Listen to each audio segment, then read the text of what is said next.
नमस्कार दोस्तों। आज संवाद में आपका स्वागत है, जहां हम बात करते हैं उन टॉपिक्स की जो आपके दिलों को छू जाते हैं और दिमाग को जगा देते हैं।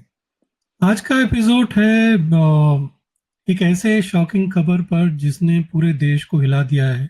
एक ऐसे सेलिब्रिटी जो हमेशा फिट और एनर्जेटिक दिखती थी, जिनकी मुस्कुराहट सबको याद है। शिफाली जरीवाला की डेथ, उनकी जो अनटाइमली डेथ हुई है, उसके में बारे में जरा बात करेंगे आज। उनकी अचानक मौत ने सबको हैरान कर दिया है। क्या सिर्फ हेल्दी लाइफस्टाइल और डाइट हमारी जिंदगी को सेव कर सकते हैं, या कुछ और भी है जो हम सबको जानना चाहिए? आज हम इन्हीं सब चीजों में बात करेंगे, तो बने रहिए हमारे साथ, क्योंकि ये बात सिर्फ एक सेलिब्रिटी तक सीमित नहीं है।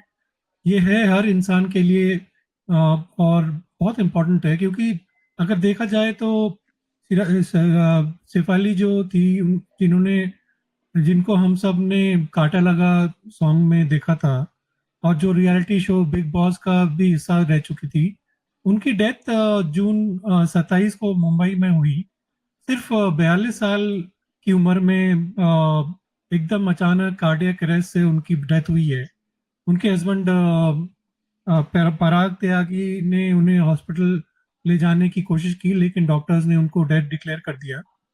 तो यही है, मतलब क्या ये क्या रीजंस थे, क्या थे? तो हाँ इन्हीं सब पे रमेश, तो चलिए बात करते हैं शेफाली और की शुरू डेथ करते हैं। 27 जून को हुई थी कार्डियक अरेस्ट की वजह से।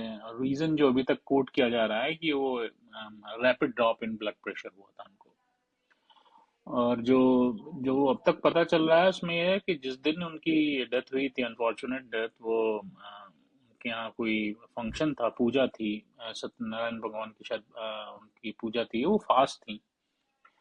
और फास्ट तो थी वो, लेकिन क्या वो कुछ मेडिकेशन लेती थी अपने ब्यूटी ट्रीटमेंट के लिए, लाइक स्किन फेयरनेस के लिए कुछ मेडिकेशन लेती थी। और वो anti anti anti ageing injection भी लेती थी। तो ग्लूटाथियोन फास्ट थी इंजेक्शन लेकिन करके कुछ उन्होंने है। एंटी इंजेक्शन और वो सब ले लिया। विच और वो विटामिन सी की ड्रिप वगैरह भी लेती थी। तो वो क्या हुआ, जो अभी तक है, अभी तो पूरा शायद पोस्टमार्टम की रिपोर्ट आ गई है, अभी रिजर्व करके उन्होंने रखा है, पब्लिक में डिस्प्ले नहीं किया। तो लेकिन जो अभी तक का समझ में आ रहा है कि इन मेडिकेशन की वजह से, एंटी एजिंग इंजेक्शन की वजह से, उस दिन उनका पर्टिकुलरली बीपी बहुत तेज ड्रॉप होना चालू हुआ। और जो उनकी फैमिली मेंबर वगैरह बता रहे थे कि suddenly she started feeling chills, उनके पैर हम्म। ठंडे होना चालू हो गए थे, क्योंकि बीपी आपका सडन जब ड्रॉप होता है तो यही सब होता है। और इतना ज़्यादा ड्रॉप हो गया कि वो अस्पताल पहुंचने लायक भी नहीं रही और कार्डियक अरेस्ट हो गया और उनकी डिमाइस हो गई। तो ये समझ में आ रहा है अभी। तो मतलब क्वेश्चन आता है बहुत बड़ा दिमाग में कि देखो, आपको एंटी एजिंग या ये अलग से विटामिन सी की ड्रिप लेना, विटामिन सी 4 की ड्रिप लेना, और ये स्किन ट्रीटमेंट की मेडिकेशन लेने की क्या ज़रूरत है? मतलब I don't want to unnecessary criticise on Shefali situation, लेकिन क्यों ज़रूरत क्या है? नहीं, मतलब देखो ये है, दुनिया लेती है यार। वो अकेली तो नहीं थी जो लेती थी। हर आदमी, तुम देखो ना, यहाँ पे जो एंटरटेनमेंट इंडस्ट्री में है, हीरोइंस वगैरह बहुत लेते हैं यार। बट ये है कि देखो, हर बुक की, सबकी बॉडी सबकी अलग होती है, और क्या सर्कमस्टांसेस थी उस पे हमें मतलब ज्यादा बात नहीं करनी चाहिए। देखो, वो तो चली गई ना, अब उन्होंने तो अपना जो जीवन खो दिया। तो इसलिए जबरदस्ती क्रिटिसाइज करना, ये कि भाई उन्होंने क्या लिया था, अरे ठीक है यार, जो उनको पता था सब कुछ है। It was her life, and उनको जो समझ में आया ठीक है, उन्होंने मतलब लिया। बट वो है कि देखो, वही होती है। मैं तो कहता हूँ यार, जिसकी जितनी लिखी होती है ना, उस तो उतना ही होता है, क्योंकि भगवान के आगे किसी की कुछ नहीं चलती। तुम कितना ही कर लो, कितना ही फिट हो, लोग मतलब हमने तो देखे कितने लोग मतलब सिगरेट पीते हैं, दारू पीते हैं, कुछ नहीं एक्सरसाइज करते, खाना अंडसंड खाते हैं और 90 साल तक जीते हैं, ऐसा कोई दिक्कत नहीं है उनको। बट और कोई होते हैं जो इतने फिट होते हैं, रोज भागते हैं, एक्सरसाइज करते हैं, और 40-50 साल में उनकी डेथ हो जाती है। अब जैसे यही थी, अब क्या रीजन था, मतलब लो ब्लड प्रेशर एकदम से हुआ क्यों हुआ, वो तो ऑटोप्सी में उनकी रिपोर्ट जो आएगी उससे पता चलेगा। बट बेसिकली देखो, मैं तो कहता हूँ यार, ये बहाना होता है कि जाने का, और कुछ नहीं है। क्योंकि इतने यंग उम्र में कौन, मतलब उन्होंने थोड़ी सोचा होगा कि ये सब जो मैं लेती हूँ वो सब होता है। और उनके डॉक्टर ने भी बोला कि जो उनको, मतलब जैसे एपिलेप्सी थी उसकी वजह से भी जो है कार्डियक अरेस्ट हो सकता है। तो कई सारी रीजंस हैं, बट मतलब ये बोलना कि मतलब उन्होंने एंटी एजिंग ली थी, क्यों ली थी, अरे नहीं वो देखिए, सब आई थिंक नहीं हमें वो आप जो कह रहे हो जज समझ नहीं रहा हूँ, करना चाहिए एक उनको। नया जो भी कॉमन है ट्रेंड मतलब है। अब आप देखिए 42 year old, I will say young age है। तो एक कॉमन पैटर्न है, अगर आप देखें तो जो यंग हैं और काफ़ी फिजिकली फिट रहते हैं, काफ़ी एक्टिविटी में शामिल भी रहते हैं ना, जिम जाना, ये करना वो करना, आप देखोगे कि फिजिकल एक्टिविटी में अक्सर हार्ट अटैक हो जाता है। कभी कोई खेल रहा है, अभी जैसे एक वीडियो मैंने देखा था, क्रिकेट खेल रहा है एक लड़का, और वो उसने मतलब सेंचुरी मारी, वो अपने लोकल क्रिकेट खेल रहा है, वो छक्के से शायद सेंचुरी या चौके से इसने कंप्लीट की, और वो गया और वो सडनली बैठा और पास आउट हो गया। छक्का मारा तो उसके अब बाद क्या हो रहा है कि मुझे जो लगता है कि मतलब ये सब देखिए स्पेकुलेशन है, और हर बॉडी टू बॉडी अलग होता है कि आप, क्या हो रहा है कि फिटनेस के नाम पे ना हम लोग बहुत ज्यादा एक्सर्ट करना चालू कर दे रहे हैं, राइट? तो फिजिकल एक्सर्शन है, वो एक फिटनेस में कॉन्सेप्ट होता है ना कि you need to push, you need to push. तो आज मान लीजिए थिंक आप जिम जा रहे हो, फाइव फीवर हो एलबी गया। वेट उठाते हो, तो फिर लगता है अच्छा यू नीड टू पुश, तो कल 7 उठाते हो, तो आप गो ऑन चलते जाते हो। तो क्या है कि मुझे जो लगता है कि इन सब चीज़ों का ना एक लिमिट होती है। Fitness is very good, no doubt about it, लेकिन क्या है, एक लिमिट तक करिए, आप अपनी बॉडी की कैपेसिटी को, इंड्योरेंस को समझिए। नहीं तो वो तो बोलते हैं ना कि हर चीज की जो है तो वो एक तो है नहीं आजकल लिमिट कोई। में करना चाहिए, वो तो बोलते ही है ना हर चीज को। अब तुम, मतलब ये है कि बेसिकली ये लोग एंटरटेनमेंट इंडस्ट्री में हैं, इनको अच्छा दिखना है, अच्छी बॉडी रखनी है, तो इस वजह से जो है ना ये अपने को बहुत ज्यादा एग्जर्ट करते हैं, बजाय अपनी, बेसिकली देखो अपनी बॉडी की सुननी चाहिए।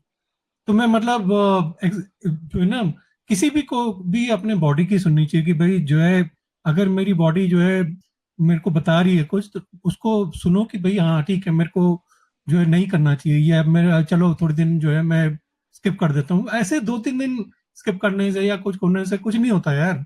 तो मैं बेसिकली तुम्हारी जो जिंदगी है वो ज्यादा इंपॉर्टेंट है ना, बजाय दिखने के या कुछ करके। खैर वो जो भी है वो तो मतलब उनकी अपनी है, हम क्या बोले उसके बारे में। बट बेसिकली बोलते हैं कि मतलब जो शिफाली पिछले 8 साल से एंटी एजिंग ट्रीटमेंट पे थी, तो जिसमें ये इंजेक्शन था, विटामिन सी इंजेक्शन भी थे, शामिल थे। ये मेडिसिन स्किन को लाइट और यंग रखने के लिए यूज करी जाती हैं बेसिकली। लेकिन डॉक्टर्स का कहना है कि ये फास्टिंग या डिहाइड्रेशन के टाइम पे ऐसे इंजेक्शन लेना बॉडी के लिए डेंजरस हो जाता है। तो ये ब्लड ब्लड प्रेशर को बहुत नीचे कर देता है, और जिससे जो है हार्ट पर स्ट्रेस डलता है, और कार्डियक अरेस्ट हो जाता है ना। तो एक्सपर्ट ने ये बताया है कि वही मतलब ये है, फास्टिंग के इन टाइम सब पे चीज़ों मेडिसिन को का उन्होंने उस दिन लिया बेसिकली था जिस दिन उनकी फास्टिंग यूज थी, जो है ना वो उनके घर में पूजा हो जाती है, इसी वजह से हुआ है। अभी रिपोर्ट आएगी पोस्टमार्टम में तो पता चल ही जाएगा। एक चीज और है, मतलब जस्ट थोड़ा सा इनकी शिफाली के केस से थोड़ा सा ऊपर ब्रॉड रूट हो कि आजकल जैसे अगर आप देखें तो एक बड़ा कॉमन है, जो सेलिब्रिटी को भी ब्रैकेट को माइनस कर दो, अब तो इंडिया में भी बहुत कॉमन है वो वेट लॉस की मेडिकेशंस जो होती हैं हमारी। विगोवी है, मुंजारो है, और ओजम्पिक है। तो ये सब चीज़ें जो हैं, originally these medications were invented to treat type 2 diabetes में, जिसमें HbA1c को रिड्यूस करने के लिए बनाई गई। और उससे क्या होता था, उसका एक इफेक्ट था कि your your weight is reduced, right? आपका वेट, क्योंकि इसमें आपकी हंगर कम होती है, आपका डाइजेशन स्लो होता है इन मेडिकेशन में। तो आपका डाइजेशन स्लो होता है तो टमी हमेशा फुल रहता है, और तो आप कम खाते हो तो आपका वेट रिड्यूस होता है। तो अब क्या हो रहा है कि डायबिटिक पेशेंट तो ग्लोबली उसको कम यूज करते हैं, और ये वेट लॉस के लिए डॉक्टर उसको प्रिस्क्राइब कर रहे हैं। तो अभी मैं कल ही मैं यहाँ पे उसमें एक फ्रेंड ऑफ फ्रेंड है, उन्होंने मतलब ऐसी बात कर रहे थे, तो उन्होंने बताया कि I visited my doctor and my doctor is suggesting to take ये ओज़ेम्पिक। तो मैंने पूछा भी क्यों, तो कि my BMI is not under the ideal bracket, BMI wise overweight आ रहा है, तो डॉक्टर कह रहे हैं कि तुम ओज़ेम्पिक लो।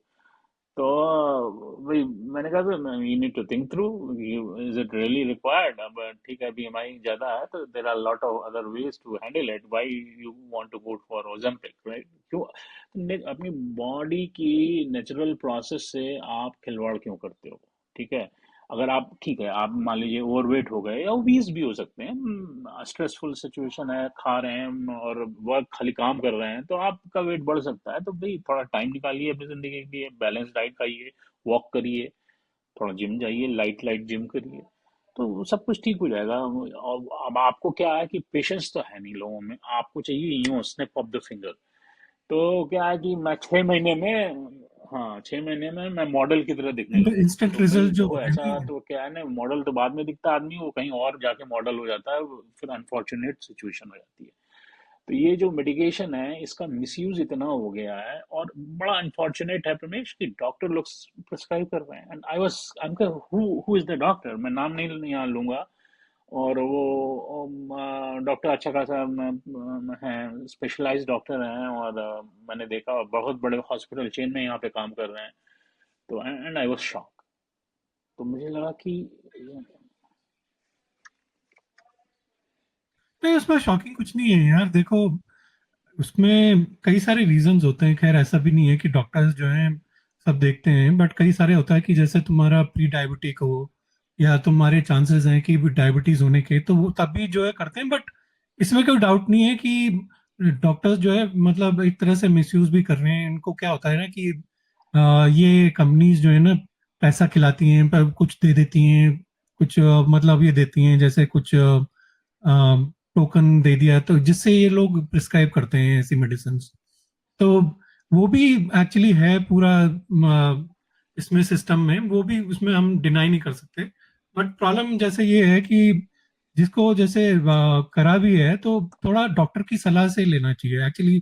इनको भी जैसे था ना कि भाई ये लोग ये लेती थी अगर ये जैसे एंटी एजिंग, तो फास्ट के दौरान जैसे पूछ लेती है अपने डॉक्टर से कि भाई मैं ले सकती हूँ नहीं, तो डॉक्टर क्लियरली बोलते हैं कि भाई फास्ट की नहीं लेना चाहिए ऐसा। तो आई थिंक थोड़ा ये सब जो चीजें हैं ना, थोड़ा जब तुम ये सब ले रहे हो तो थोड़ा डॉक्टर की सलाह से बहुत जरूरी इंपॉर्टेंट है। अब वो डॉक्टर की सलाह के बाद भी हो जाए तो खैर उसको कुछ कह नहीं सकते, बट मेरा तो मैंने जैसे बोला ना, ये सब यार बहाना होता है जाने का और कुछ नहीं है। जिसकी जितनी लिखी है ना उतनी ही तुम कुछ भी कर लो, मतलब अल्टीमेटली वही है कि भैया जितना भगवान ने जितना तुम्हें लिखा है नहीं इस दुनिया देखिए, में वो तो वही तुम्हारा अलग चीज आएगा, है कि मैं तो यही भगवान मानता ने हूँ। जितना लिखा है क्या आएगा, लेकिन इसका मतलब ये नहीं है कि मैं आगे में कूद जाऊं भगवान मुझे बचा लेगा। तो, नहीं मतलब जैसे मैं कह रहा हूँ, जैसे मैं देख रहा था कमेंट्स वगैरह का, कुछ लोग कहते हैं कि मतलब उनके पति को भी जो है गाली दे रहे थे भाई, जैसे वो कुत्ते को टहलाने के लिए गए तो कहते हैं ये रोक नहीं रहे हैं, तो कुत्ता क्या टहला रहा है, अभी तो कुत्ता है तो टहलाएंगे नहीं अपने अरे टाइम पे। वो तो ट्रोलिंग मतलब यार वोलिंग को तो नहीं, लोग मतलब लेकिन कुछ ज्यादा ही कर देते हैं ट्रोलिंग वगैरह है ना, मतलब तुम उनकी भी इमोशनल वगैरह तो समझो। तुम्हारे से ज्यादा तो उनको ही नुकसान हो ना, तुम क्या है बैठे वहां, तो तुम तो मान ले तो न्यूज है उनके लिए तो, मतलब अफेक्ट हुआ है ना वो, वही परिवार तो अफेक्ट हुआ है। तुम्हारे को क्या है, तुम्हारे लिए तो एक न्यूज है, तुम कल भूल भी नहीं जाओगे। देखिए क्या वो होता तो है, जिएंगे ना इस चीज को। जितनी भी चीजें हैं ये आपके हार्मोन्स के साथ प्ले करती हैं, और ये हार्मोनल थेरेपी होती है, ये सब काइंड ऑफ।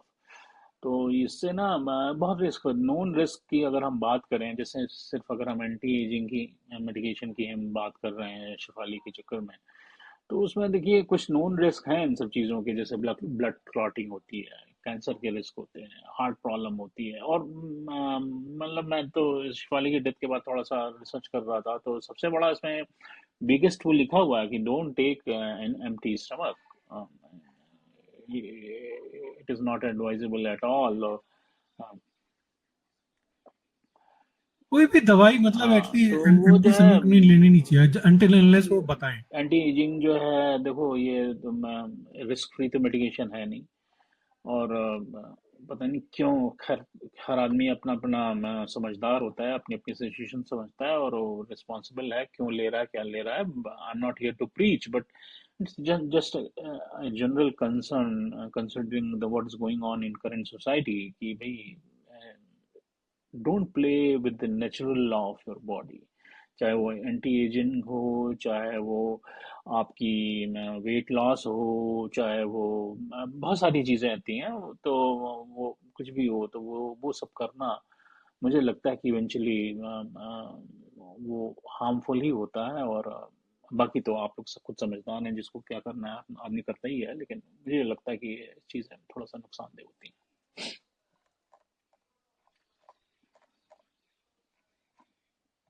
ये तो बात सही है, थोड़ा सोचना चाहिए लोगों को भाई कि ये सब आर्टिफिशियल चीजें नहीं करनी चाहिए। बट ठीक है, अपने सबकी अपने अपने चॉइस है, सबकी अपनी जिंदगी है, वही उन्हीं को अपना करना है। बट हम कौन होते हैं बोलने वाले। बट ये कि थोड़ा सा आदमी को समझना चाहिए कि भाई जो है क्या अच्छा है क्या बुरा है, और उसकी पूरी मतलब साइड इफेक्ट्स वगैरह भी पूरा समझना चाहिए, ताकि कुछ भी चीजें हैं मतलब वो, जैसे अब इसमें फास्टिंग वगैरह का चक्कर था, तो वो सब देख के करना चाहिए।